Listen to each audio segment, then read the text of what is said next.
जय शिवराय मित्रांनो. आज आहे 20 सप्टेंबर, सकाळचे 6:30 वाजलेत. मित्रांनो, आज जी काही तुम्हाला व्हिडिओमध्ये माहिती मिळणार आहे ती माहिती खूप अत्यंत महत्त्वाची ठरणार आहे. अजूनही 2 ते 3 अलर्ट महाराष्ट्रावरती नुकसानकारक आहेत. त्या अलर्टबद्दल जाणून घ्या. त्यातली त्यात पाऊस कधी जाईल हा प्रश्न मी वारंवार केला आहे. त्या प्रश्नाचं वारंवार उत्तर दिलं आहे की पावसाची परिस्थिती दसऱ्यापर्यंत तरी कायम आहे. त्यामुळे पाऊस कधी जाईल या अपेक्षेप्रमाणे तुमच्या भागामध्ये तुम्हाला अजूनही दसऱ्यापर्यंत सुट्टी नाही आहे. त्याबद्दलही सरळ सरळ हा एका मिनिटामधला विषय आहे. आणि त्यानंतर जे काही 2 अलर्ट आपण थंबनेलवरती सांगितलेत ते 2 अलर्ट म्हणजे एक 28 तारखेचा अलर्ट आहे आणि एक परवाच्या दिवशी 22 आणि 23ला तो अलर्ट येतोय. तो अलर्ट खूप महत्त्वाचा आहे. अनेक ठिकाणी ढगफुटीचे अलर्ट जे आहेत ते अजूनही कायम आहेत. त्यामुळे सतर्क राहा.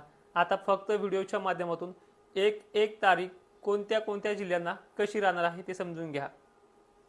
मित्रांनो, आजची जर तारीख आपण पाहिली तर आजही खानदेशकडे पावसाचा कल आहे. छत्रपती संभाजीनगरमध्ये देखील अनेक ठिकाणी हा पाऊस पडेल. आणि एक लक्षात घ्या, मुद्दा बोलता बोलता विसरला होता.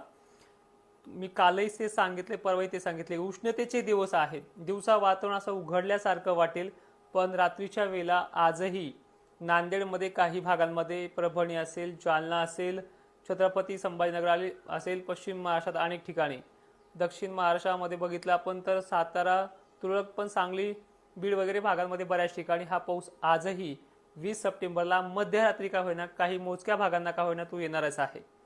छत्रपती संभाजीनगर, खानदेशमध्ये आजही संध्याकाळी तो पाऊस आहे. अलर्ट रहा. आज बुलढाणा, अकोला, अमरावतीमध्ये सुद्धा मध्यरात्रीपर्यंत पाऊस येण्याचे चान्सेस आहेत. एक गोष्ट लक्षात घ्या कमेंट करण्या अगोदर की हा पाऊस सर्वदूर पडणार नाही, पण ज्या बी ठिकाणी पडेल ना तिथे असा पाऊस कधीच पाहिला नाही एवढीच कमेंट तुम्ही कराल, अशी परिस्थिती आहे. 20 तारखेबद्दल समजलंय. खानदेश, पश्चिम महाराष्ट्र, मराठवाड्यामध्ये 60% 40% का होईना भागाला तो आज मेघगर्जनेसह परत घेणार आहे. 21 तारखेबद्दल बघा. 21 तारखेला सुद्धा पश्चिम महाराष्ट्रातल्या सर्व जिल्ह्यांमध्ये, प्रत्येक तालुक्यामध्ये बऱ्याचशा गावांना तो पाऊस आहे. पश्चिम महाराष्ट्रामधल्या सातारा, सांगली वगैरे सगळे नाशिकसह भाग आलेत. छत्रपती संभाजीनगरला सलग 4 दिवस अलर्ट आहे.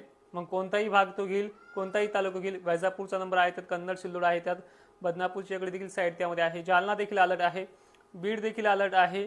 20-21 सारखे आहे. त्यामध्ये बुलढाणा जिल्ह्यामध्ये सुद्धा अनेक ठिकाणी अलर्ट असतील. मराठवाड्यातल्या तर अनेक जिल्ह्यामध्ये तशी परिस्थिती आहे.